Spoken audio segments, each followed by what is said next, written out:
Usman, I sent out a good bit of invites. If you could send out a few more and maybe throw up a post for us. I sent out one from the host account, but if you could send out another one, I would appreciate it, man. Joe, how we doing today, brother? Not bad, Trace. Not bad at all. How are you? I'm good, man. I'm good. A little sick, but nothing that I can't handle. I'm ready to rock this fucking interview, bro. Yeah, it's that time of year. It's that time of year. I'm sending out just a couple invites. If you could give me like another 90 seconds here, I'll be ready to go, bud. Sounds good. Uh, John, it's pretty self-explanatory. I know you're new to spaces. All you gotta do is click the mic down at the bottom, and it'll let you speak, and you can cut it on and off whenever you feel like it.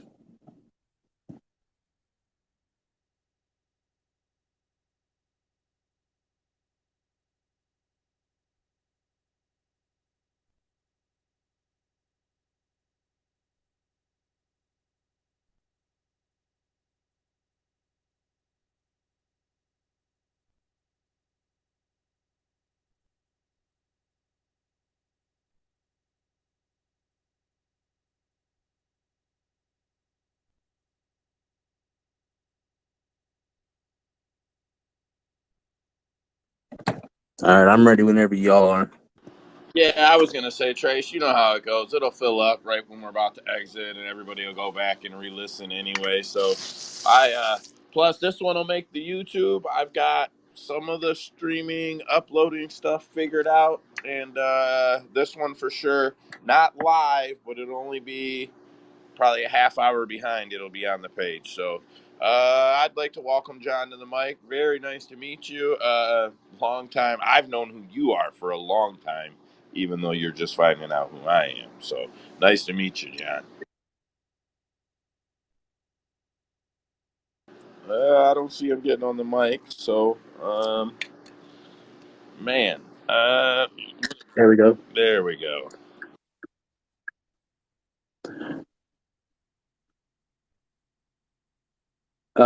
John, are you on a computer or on your phone? I don't know if you can actually talk from the computer. You might have to be on your cellular device. You can Yeah, talk I from the don't think there is. computer. You can talk from the computer. I did it the other day. Okay, that's new. The feedback is crazy. I was testing some stuff and unmuted two mics. Oh god, that was a horrible mistake, Trace. Don't make that mistake, bro. Two mics that can hear each other. It was like Oh yeah, I imagine. yeah, it was something bad. It was something bad. Uh, that's all I got. Man, while we wait for John to grab a mic there, see if he got some technical difficulties going there. You got anything on deck before I bring something up, Trace? Uh, nah, I mostly have some questions for John that I wrote up. Me too, me too. But if he's having a second, he needs to get on there figuring it out. I just figured we'll kill Right. it. If you wanna go ahead and plug the site and everything. Yeah, that was going to be it. CapMMA.com. We have the most side by side odds. Any board, any MMA board, nobody has more odds than we do. You can side by side parlay calculate. We've got live rankings from all the lot from the major promotions, so you don't have to leave the page if you want to know if a guy's ranked. It's pretty nice. It's coming along pretty well. CAPMMA.com, CapMMA.com. That's the plug right there, bud. Sounds good. John, we got you now.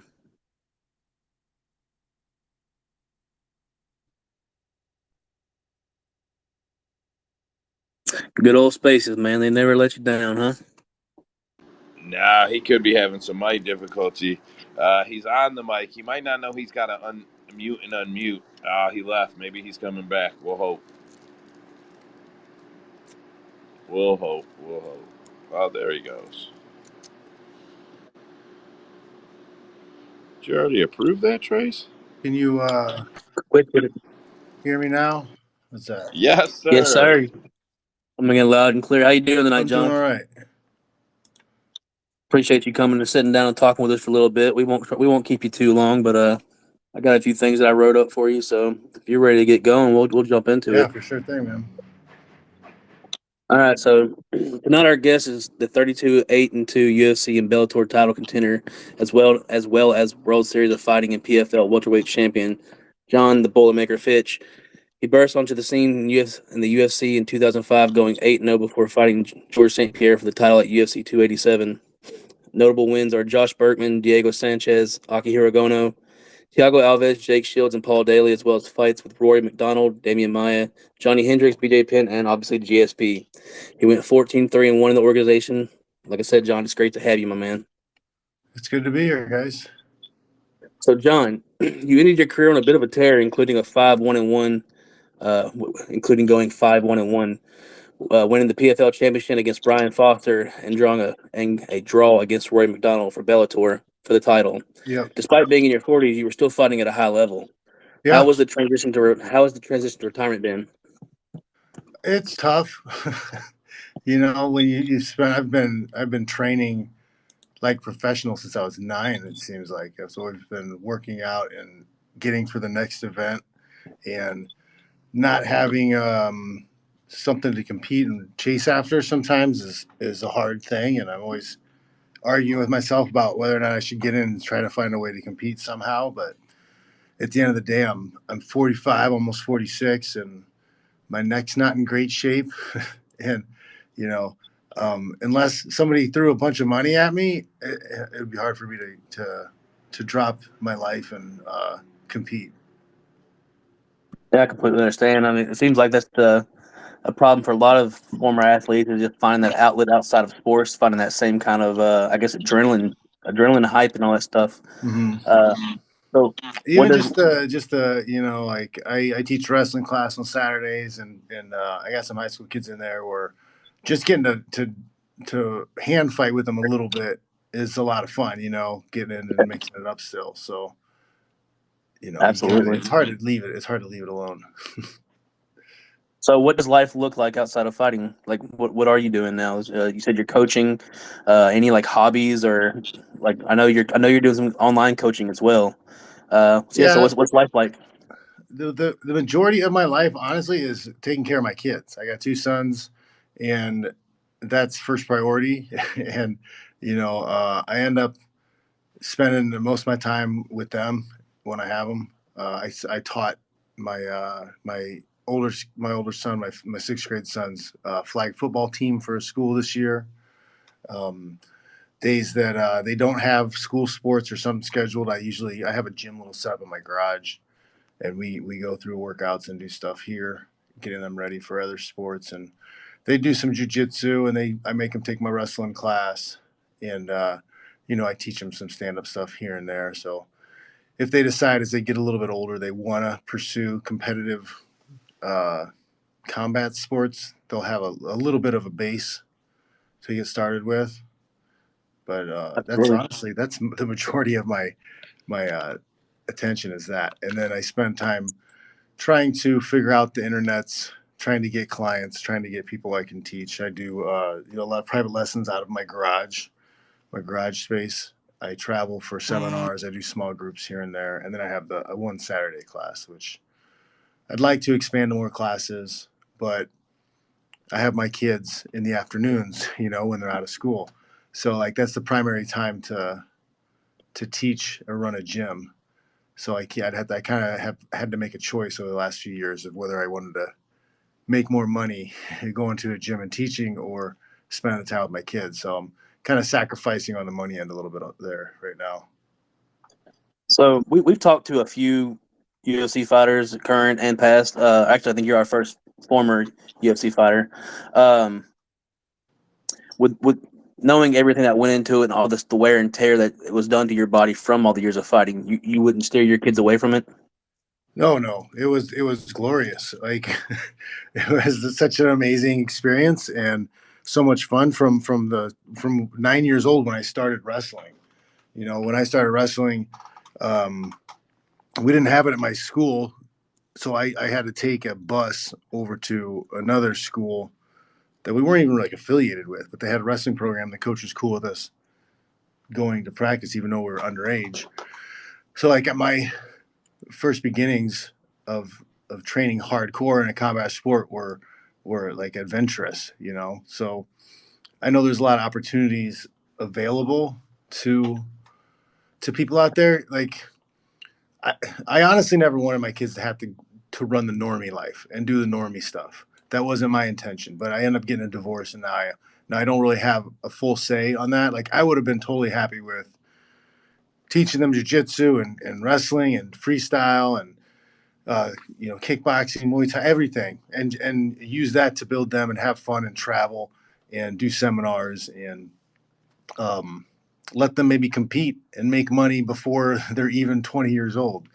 When you see um, what's that kid? There's a kid in one championship. He's like 19. He's a super good grappler. Uh, The you know, Rotolo. yeah, exactly. That's the Yeah, guy. yeah. Him and Like, his twin brother. They're nasty. yeah, there's so many opportunities today out there for career paths and things you can do differently rather than just like plug away at traditional school and go to college. And I'm very open to those ideas because like I only went to college and I only went through school because I wanted to wrestle, and that was my avenue to do so. But you can see nowadays like it's possible without even doing the school thing. You could be homeschooled and do that stuff. Aaron Pico, like he didn't wrestle. I don't think he wrestled. I don't know if he wrestled high school, but he didn't go to college. He just did freestyle and AAU wrestling. Okay. So I don't know. I'm totally open to whatever. I would much rather than put time and effort into trying to play a sport competitively, whether football, basketball, tennis, whatever, versus spending all our time playing Pokemon. Yeah, that's fair. So I got to Because ask a like when you question. think about what the options are, like combat sports or what, like video Yeah, games. yeah. That's the world we live in now. Yeah. So I grew up a Saints fan, man. I got to ask, were you there when Drew Brees was there? Yes, I was. So Drew was a you actually knew Drew was Drew. Drew was an awesome person. I got nothing negative to say about him at all. I haven't been around him a bunch of times, but the 4 or 5 times I was around him, even tempered, good person, wasn't like a sleazeball or anything. Never heard any bad stories about him either. So as advertised, that's awesome. Yeah. So I don't want to take up all your time on the questions, so I'm gonna pass it off to Joe. Joe, you said you had some questions wrote up, so have at it, Awesome. brother. I have a few more, but I'll pass off to you. Yeah, so I Funny thing is, Matt Mitrione, he went to Purdue at the same time. He played with Breeze also. I Oh, have an okay. old picture of him. I think it's on my Instagram account. But it's me. I had blonde hair and me Trion were in the same group photo. It's hilarious. Oh, that's crazy. I knew he Yeah. played pro. I think he played pro ball, but I didn't know he went to Purdue as well. Yeah, and he actually he went. He was trying to make the San Francisco team for a short period of time. And when Okay. he did, they came to AKA to do submit works with some of our guys. And I was like, who's this long haired hippie looking guy? He's like, Fitch. And I was like, what the hell? It was him. He ended up living with me for like a month. This Oh, is, okay. So yeah. you have a I bigger. will say, I don't know if he remembers it, but I think I gave him his first jujitsu lesson ever. I think I taught him jujitsu 101. did did Matt train with you while you were at Purdue at all? No, not at all. Okay, because you trained with Tom Erickson, right? Yep. Yeah. Right on, right on. I know about that. I go back a little bit into the Hmm. MMA. Yeah. Uh, But no, me and Trent were just drinking buddies.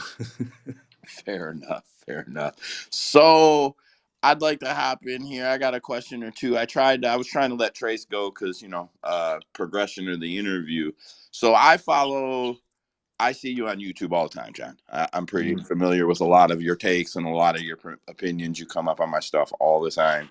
And I'm one of those guys that follow I guess, behind the headlines topics a lot. And especially when the Fighters Union was first being talked about, you were a guy who was at least quoted in a bunch of articles. So if I had only followed you as a fighter, I started following you a little further probably at that point.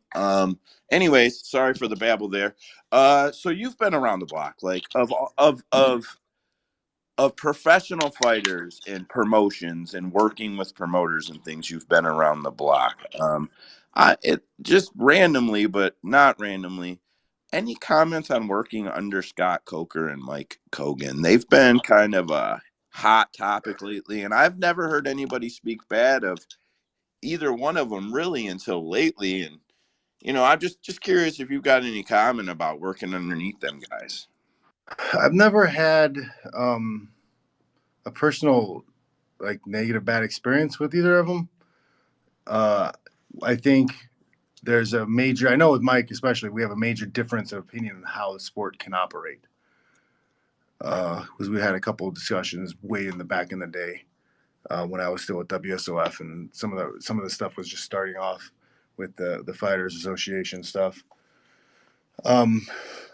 But man, you know, the promoters had just as much of an opportunity to come together and file a class action lawsuit, antitrust lawsuit against the UFC as we, the fighters, did. The fighters doing it comes more of a Monsanto plea or case, but like they had just as much opportunity. The same things being done to the fighters as independent contractors, like are being done to them as promoters, being locked out of the market with non-competitive contracts, and uh, they did nothing. They said nothing. They gave no support. They would benefit also from Ali Act being enacted, but they don't support that either. And the reason is because they still profit greatly over the system that is currently available. And they would rather make a ton of money as number two than actually be in a free market where they compete to be the best. Because the promotions that are already kind of locked into place, it's very hard for an up and coming promotion, a startup promotion, to get going. Like if we had $500 million right now, and like we were going to start a promotion, we would be doomed because It's not enough. we It's would not. never get any of the top fighters we need to sell the shows. They're all locked up, and anybody who we built up through a minor league system or something, and built their names up and built them from 0 wins, 0 fights to champions. Well, by the time they get notoriety, they jump ship and have to go to the monolith, which is UFC. Like you're always going to be losing in that situation. You need a free market for all the businesses to thrive. Yeah, I agree. I agree with a lot of the things that you say, and of course, because it's such a hot topic, I probably disagree with a bunch of them too. Question specific, I'd like to touch on, and your question or your response there kind of led that way, which is helpful. So I'm a big believer that PFL's ESPN deal came in lieu. It came right before the UFC's ESPN deal, and I feel like it was a way of making sure PFL wanted nothing to do with the fighters union, so to speak. Like if I'm connecting if I'm saying what I'm trying to say correctly. Did you Well, feel any of that? Like, am I just a conspiracy guy there? no. Well, first of all, we need an association. A union would be under one promoter. That doesn't do the entire landscape any good. So it would have to be an association where all fighters from all promotions can have a collective bargaining agreement with everybody. We can be a unit and we can argue for things together. Not promotion by promotion, because then you'll have a bunch of different unions, and then those unions competing against each other, and yeah, that would probably be ugly. But I think I have had the strong feeling that the UFC is connected with the PFL, WSOF somehow, because uh, they originated around the time when the rumors were flying that the lawsuit was coming down the pipe. So, what better way to say you're not a monopoly than help start another promoter and be like, look, there's fair and even competition? Because they had just bought up everybody else. There was no one left. Yeah, so that's my thing about that's been my thing about it all along. And I've seen you talk about thinking that the two were connected before. And But that and was and maybe I'm super crazy conspiracy here though, but sometimes like when you're talking about people with billions of dollars, like huge companies, huge corporations. Like sometimes these people are just friends. There's not that many people with that kind of money and that kind of control and power. So like it's made to be a soft union. Maybe there's two buddies, like they got a friend who wanted to help them out and do this. I don't know if there's direct money, but it feels eerie. It feels weird because the opportunity to shake up the UFC's business model and benefit financially themselves is there, but they refuse to take any action whatsoever. It's bizarre. If you are really somebody who believes that you're the best at something and you're a promoter and you believe you're the best at something, well, then you're going to want every opportunity to compete in a level playing field where you have access to all the fighters. Like, why wouldn't the PFL want the Ali Act so that the number one contender is guaranteed a title shot once every 12 months? Why would that be a bad thing for their business? Or is it they're afraid of disclosing financials? Because that's the other part of the Ali Act. They would have to disclose all their financials. Is that it? They don't really want to show people what they're making, where the money's coming from, and what they're paying everyone else. Yeah, and I've always felt like the antitrust suit was coming down the pipe, and it was just like you said, like someone looked at someone and said, well, hey, wait a minute, before we get our ESPN deal, go ahead and give them guys an ESPN deal. And then see, we're not the only guys on ESPN.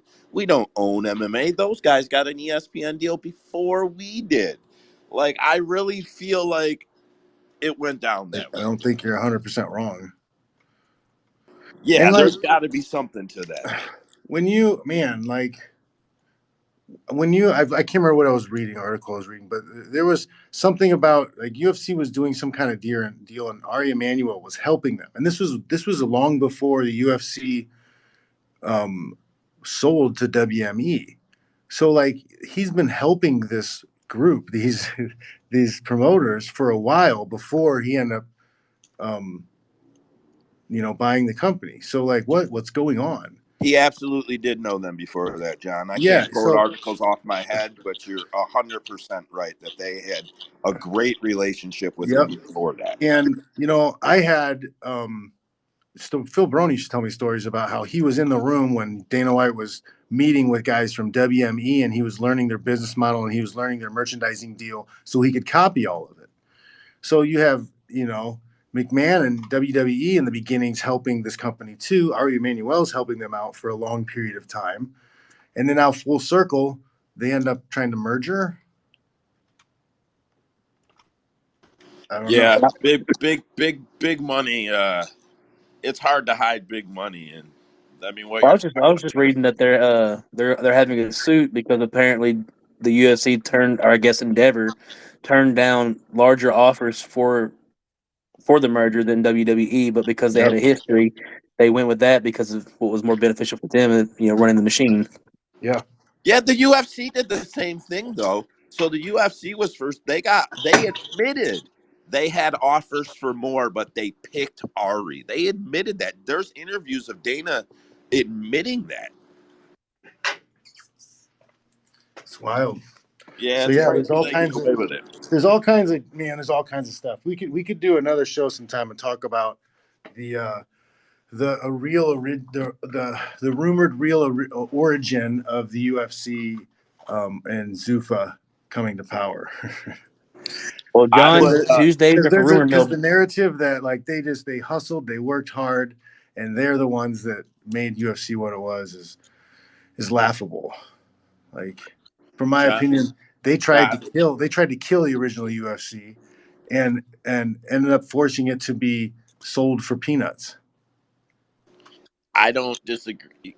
I would love to do that space with you. I don't want to kill Trace's interview. I would love to talk to you. Even not, I don't need any recognition.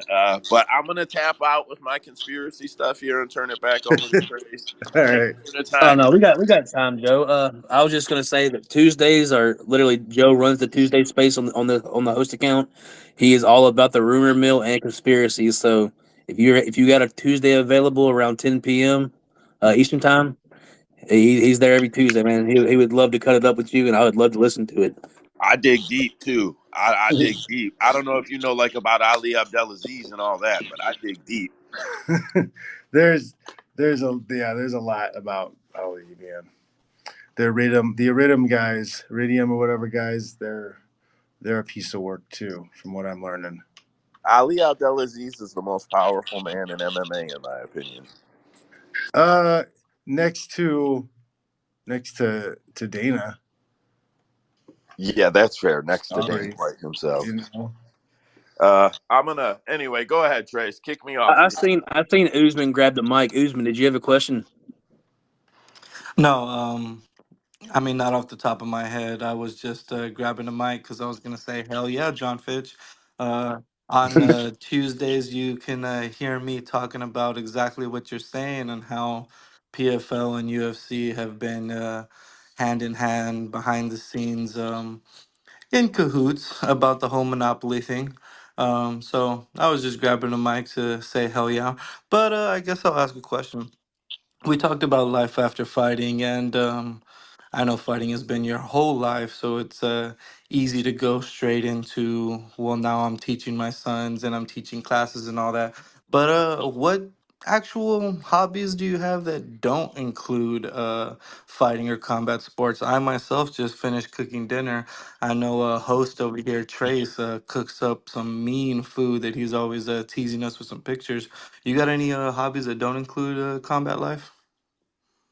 Man, lifting. I like lifting. I enjoy it. It's something I do not because I'm trying to compete anymore, but it's just fun to move heavy stuff around.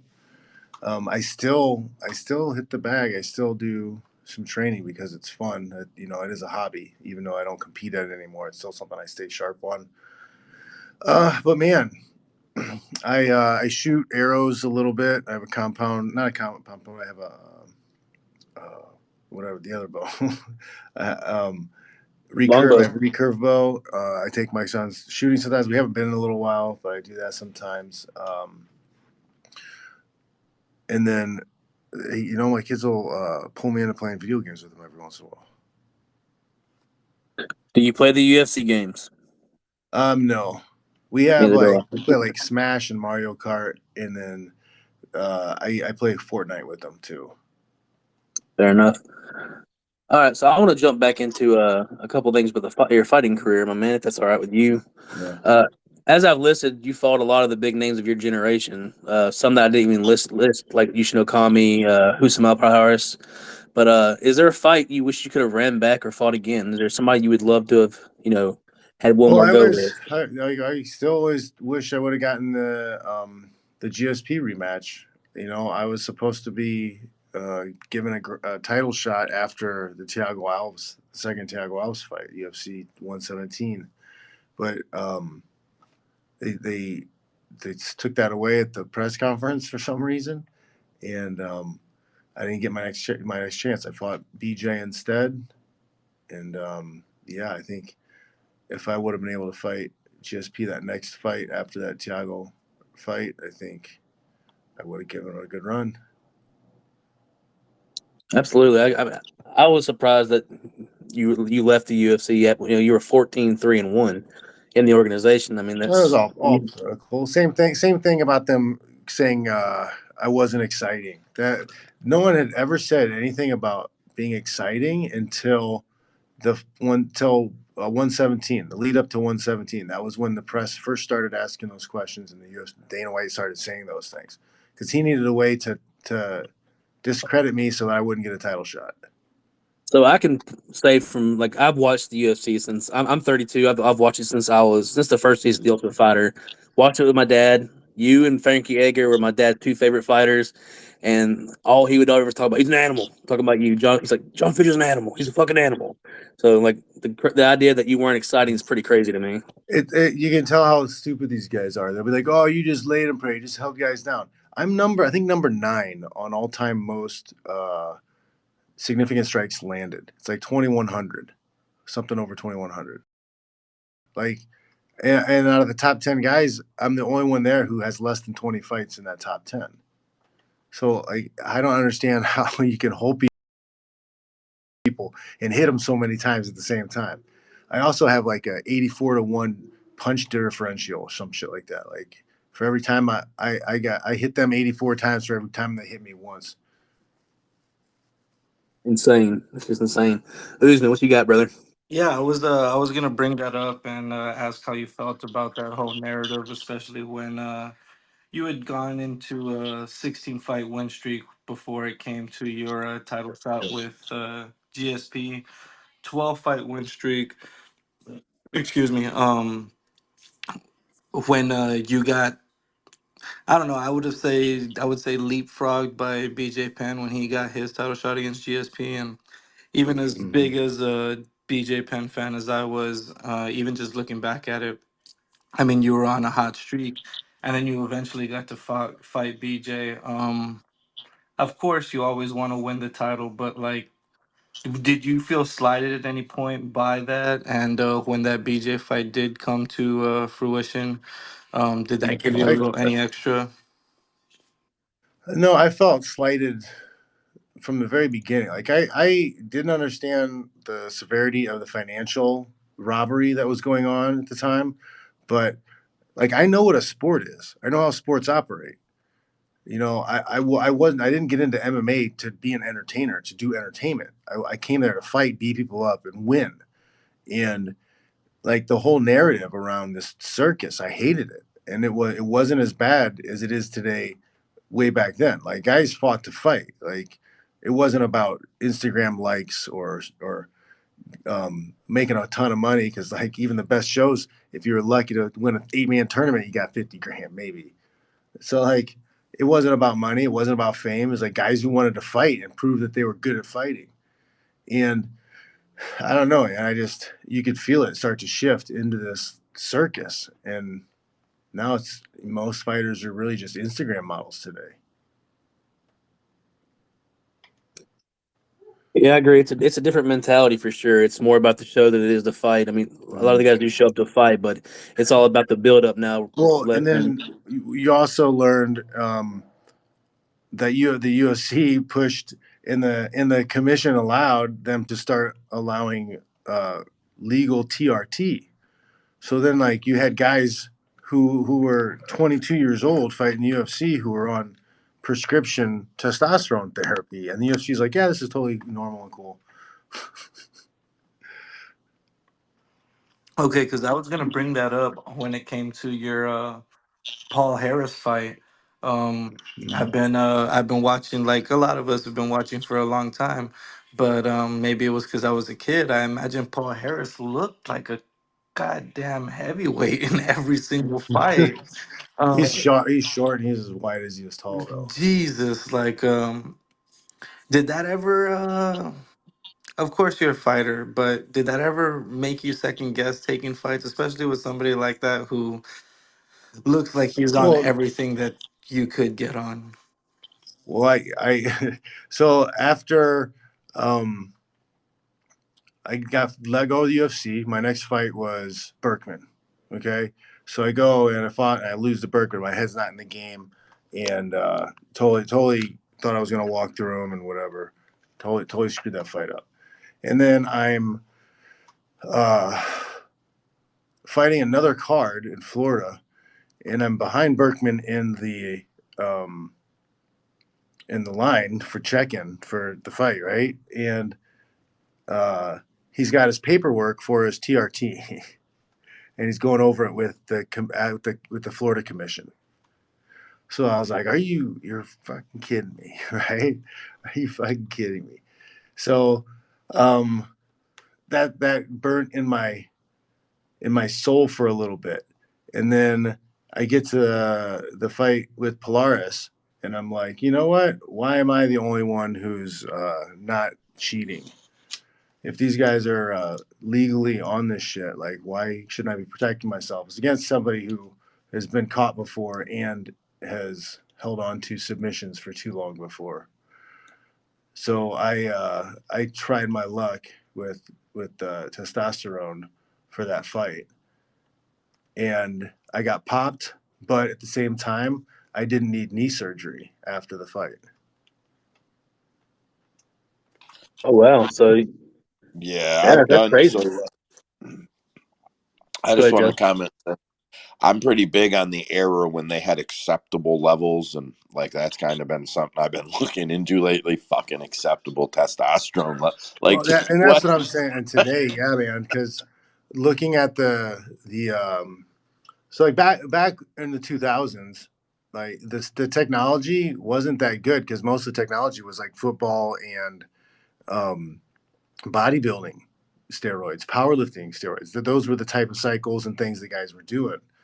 Um, it wasn't until like it was a bad idea. It was kind of a bad idea. You could tell the guys that did juice in the 2000s because they get really flushed, really red. They're really bulky. They always got gassed out.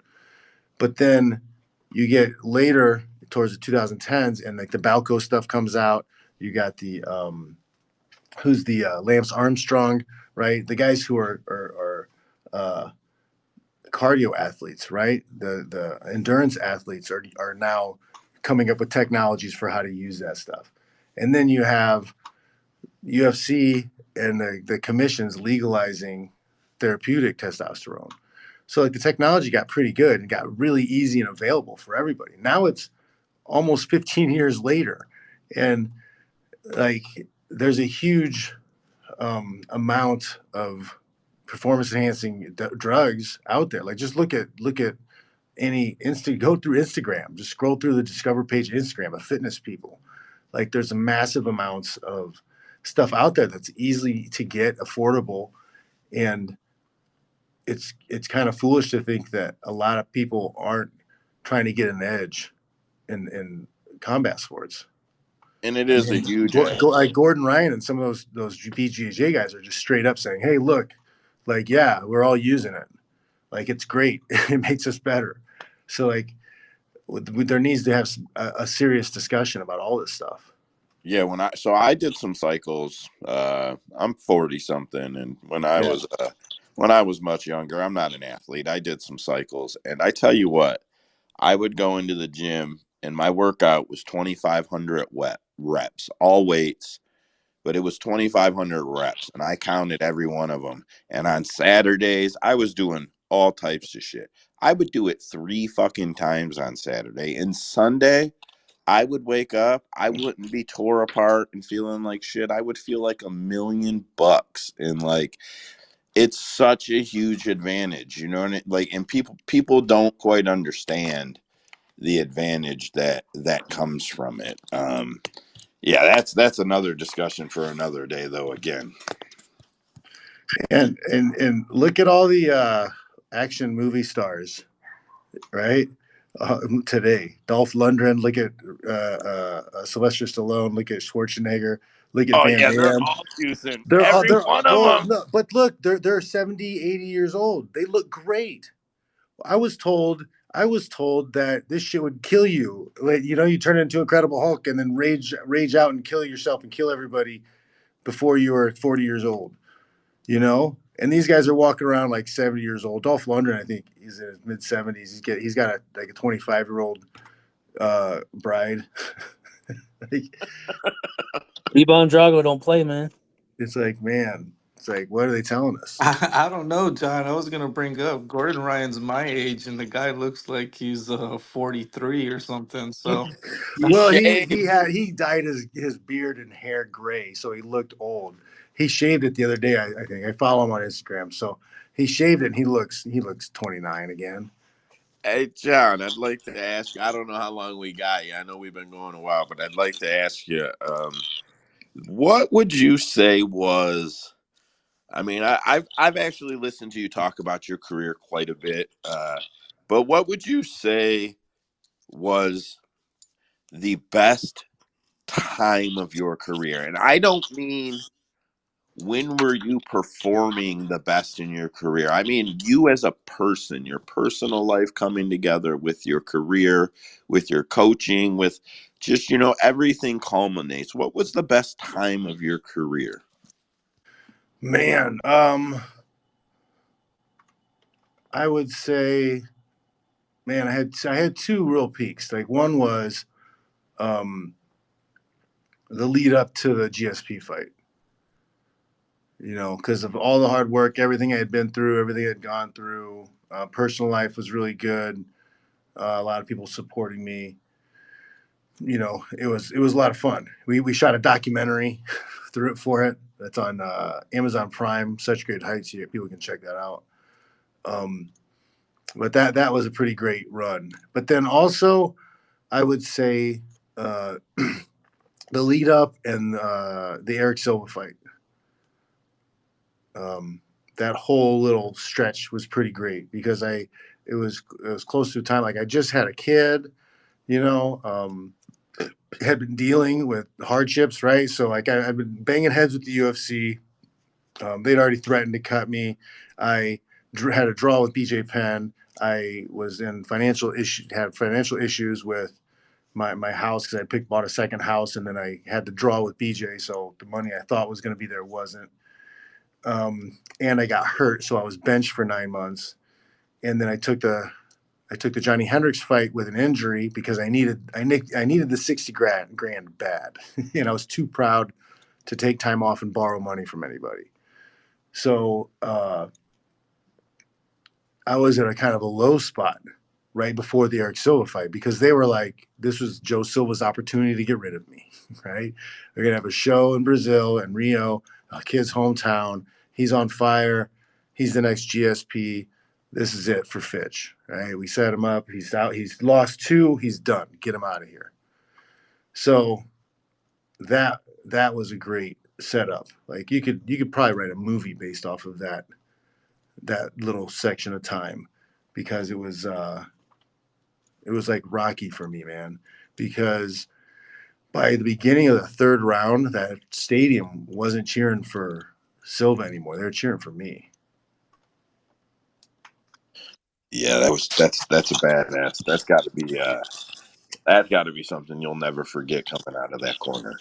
And that was when Eric Silva was Eric Silva. Like you said, he was billed as the next top guy coming up. He was a brute, and yeah, I mean, he He got was the handled. he was the Brazilian GSP. So I want to tell you before you get out of here, and then I'll stop. I have one more I question for him. Oh, okay, go ahead, go ahead.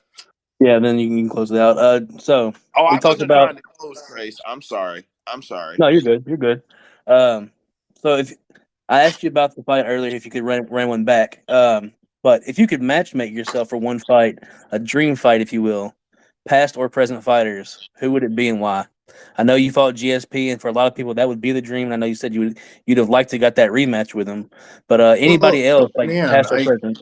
there's a lot of guys that I really wanted to fight, but they hid them from me.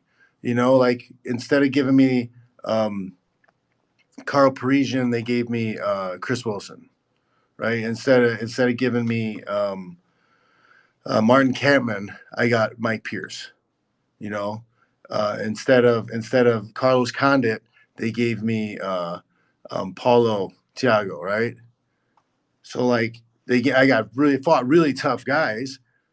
Chris was a world champ at whatever, I can't remember that organization, um, before he came out of the UFC. Mike Pierce is a tank, right? And we had like a 13 and a half minute stand up battle that people gave me shit about for some reason. Paul Thiago was super tough, coming up, and I think was he undefeated? He might have been undefeated when he knocked out Koscheck. But these guys were super tough. Nobody had heard of them though. They weren't big names. So He was like, in Bodog and IFL. yeah. So there were the IFL, and I'm just like, they were tough fighters. I'm proud of those fights, but at the same time, it's like people don't remember the names, the lesser names. Like it really does matter the names you fight. Yeah, it's show business. That's 100%. Well, I mean, right now it is. If it was an actual sport that ran by rankings, people would know um, people's names better because of the rankings. Of course, you're going to have some people are going to stick out more because they sell themselves differently or better, but people are going to know who's ranked what and how good that person is, and they're going to want to see the number 6 fight the number 7. I agree. I agree. Usman I get know. after it, but sorry, Trace. Oh no, I you're have good. Go ahead. No, yeah. So, John, you've been saying, or I feel like you kind of been hinting that if somebody threw a lot of money your way, you'd be willing to accept a contract. So this weekend we got Mike Perry versus Mm. Eddie Alvarez. Sorry. Would you be Mike Perry, willing? there we go. Would you be willing to take a bare knuckle fight? Because it seems like they're willing to throw a lot of It's money towards people with a big name, and I think it'd that be one would. of the ones I'd be most interested in, I think. Yeah, it yes, seems. Jon Finch. Yes. Because I actually, like, when I heard Todd Duffy was gonna um fight, I called him up to see if he needed some sparring because I wanted to kind of just work with some ideas. Because I've been watching a lot of bare knuckles. My mind doesn't stop working. Like, I'm a I'm an engineer when it comes to violence. So I like watching, I like picking at things and seeing what would work, ideas if they would work. So he's coming against Rothwell as um, a smaller guy. So, I'm like 220 right now. So I went in and tried to beat him as a smaller guy to kind of show him what I thought he could get away with doing because he would have, comparable speed and size in that same situation. And we worked on some of the things that Rothwell does consistently and ways to maybe battle it and ideas for him to battle those things. And it was fun. It was a lot of fun. But Kane screwed us up because he was running the timer and he let the first round. We're supposed to do 2 minute rounds. He let the timer run for 5 minutes, and neither me or Todd wanted to quit, so we just kept sparring for the 5 minutes. I almost died because I haven't sparred for a while, but yeah, it was a good feeling. It was fun. Like the idea of being able to hit and punch while holding is interesting. But yeah, it would it'd have to be decent money because like taking time away from the kid training and like being tired and grumpy, it's not fair to them. 100%. Joe or Connor, you got your hand up here. Did you have a question that you wanted to get, or you just wanted it on the mic? Oh, All I right, got it. Joe, go ahead. Can y'all hear me? Yeah, I can hear you. Oh, cool. What's up, John? It's super cool to talk to you. I just had a question. I listened to like some basketball podcasts where former players, talk about the era where they played compared to the era that they're in now. Um, I was wondering if like you had certain things you liked about this era in MMA that we're in, or certain things that you dislike about it, um, compared to when you were fighting. Oh well, I think I think it is good that they have the ability to use social media to promote themselves because the promotions don't really do it for them. You know, I think, uh, you know, whether you like O'Malley not as a fighter, like he did some things pretty smart. He it shouldn't be this way, but it is. So he's taking advantage of the way things are, which is fine. So the idea that he's using the UFC as a platform to make money other places rather than him being a fighter be enough for him to be able to make money without having to use the UFC as a platform. But he's smartly sees the landscape for what it is right now, and he's doing that, and that's kind of what everybody has to do. Even these the female fighters who are starting OnlyFans and making more money through their OnlyFans than fighting in the cage. I think it's ugly and sad, but at least they have that opportunity to do that. Like, could you imagine the UFC and the monopoly they have, and then these fighters not having an outside source of fighting income? Like then they're just complete slaves because they're completely relying on the promoter to give them work at some point in time. Like, please give me some work. And they have a lot of fighters who fight once a year, once every 9 months, or even less, once every 2 years. And how are you supposed to live if you can't get money from other means? Like, teaching cardio kickboxing classes doesn't exactly bring in enough money to continue training the level that you need to fight at a high level.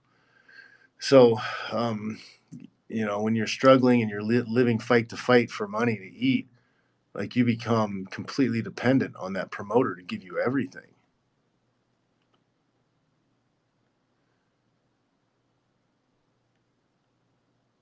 Joe, what did you have left, buddy? So I'll give my 45 seconds, and John, you don't have to kill it because I know it's a rabbit hole I'm asking, but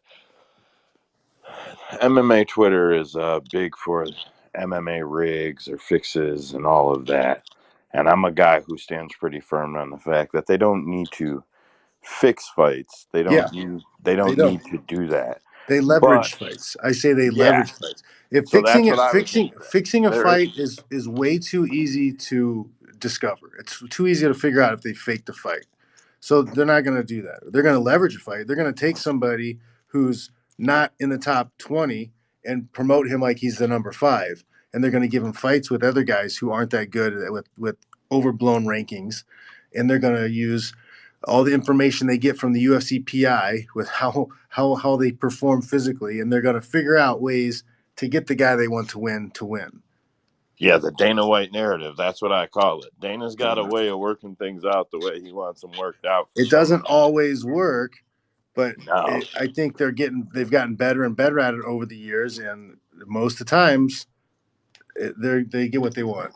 go watch Surreal Gone lose to Francis Ngannou and Dana White throw his cup on the ground and walk out like a little kid, and you'll Yep. know that that shit is real. Yeah. Yep. John, that's all I got. That's thank you for the mic space, Trace, and John, thank you for your time so much. I'm not closing the space out, but I'm gonna hop off the mic here. Alrighty. Hey, go ahead, Usman. What you got, brother? Yeah, I don't know how much more time we got with you, John, but I'm just trying to pitch something. I'm trying to make you some more money, John. How about Jon Fitch versus Thiago Alves and bare knuckle? Winner gets the winner of this weekend. Same weight class. I think that's a banger right there. And Well, that's round three, isn't it? my weight class might be too much right now. Well, yeah, I'm you. walking around about 228 I was gonna say you did say yesterday. 220. So I don't know. Money talks, man. Money talks. So I know you said it'd be bare knuckle, and I'm sure bare knuckle is really the only one out of or BKFC is really one that can only throw you the money for a bare knuckle fight. But Hmm. what about the whole like Masvidal, the bare knuckle MMA? Well, one of the reasons the bare knuckle boxing is a bare knuckle fighting is that it's 2-minute rounds and it stands up, and the training is less brutal than an MMA fight. When I got to do 3 5-minute rounds sparring, and then I got to do some grappling rounds, that's a lot of wear and tear. My neck starts getting sore. Um, it beats you up. The training's just harder. Training for 5 2-minute rounds is going to be easier on my body. The fight itself is going to be brutal, but um, at least I won't destroy myself on the way there. That's completely understandable. I didn't even think about it from that point of view. You'd said earlier about your neck being a problem, but Yeah, because I ever since the GFPGS no, I'm sorry, the BJ Penn fight, like my neck started giving me issues. I didn't know it was my neck though, and then my shoulder started bothering me, and I had shoulder surgery and I didn't even need it. It was my neck that was causing the pain and the numbness or whatever. It's just that's another conspiracy I have, that the UFC sent me to their doctor to purposely delay me from getting back and getting a rematch with BJ, because he made me wait out. He made me wait and do rehab on my shoulder. And then after like 6 weeks of that, he's like, "Yeah, see, it's not getting better on its own, is it? We're gonna have to operate." And I was like, "What? Why the hell didn't you tell me that before?" that's crazy. Yeah, So John, I they, don't want to they, keep they you like, too. yeah, they made Go ahead. me, instead of letting me get surgery, they made me go and do the London Fight Expo, and then when I got back, then I could finally get my surgery, and then I had 9 months off. So like they kept me on ice for a long time through that. So I have like one more question for you, then we'll let you go. I don't want to keep you too Yeah. long. All right. You were the World Series of Fighting champion. Were you the inaugural PFL champion too? See, that's where it's like screwy. Is I was the I was the WSOF champ, and then it was going to be a title defense. They said it was a title defense. It was a 5 round title defense scheduled fight, and then when we get there, they're like, "Oh well, um, there's no belt for this one because we're doing the belts for the tournaments."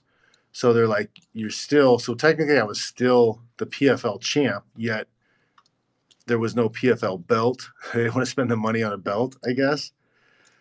So I don't know. It's just yeah, they let the whole thing left a bad taste in my mouth. Like the fact that they named themselves the Professional Fighter League, I felt was like a real insult because you gotta think everybody's an idiot.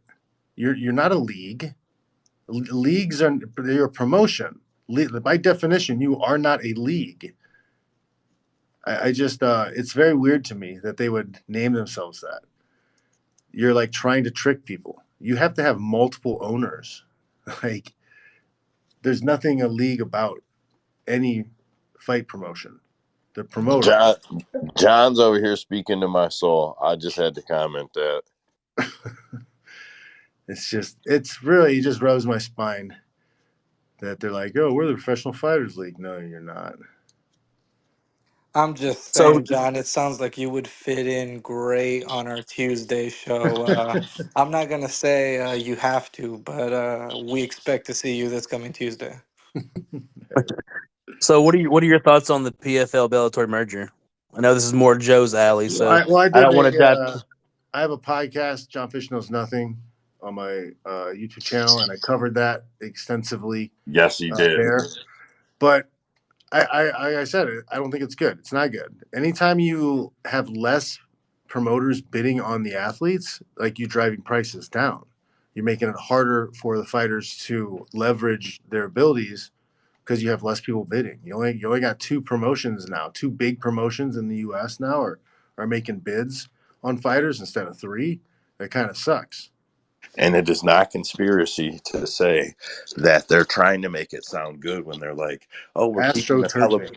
we're keeping the Bellator brand alive and keeping all the fighters on." No, what you did was a sneaky way of preventing Yep. those fighters from being able to leave. You locked them in Yep. by keeping the Bellator brand alive.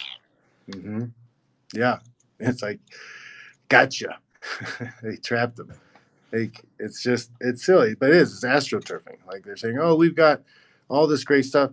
They're talking about, hey, we solidified us as the number 2 promotion in the world. Like you're not profitable. They don't make money. What are you number 2 of? Like you're not even on the racetrack.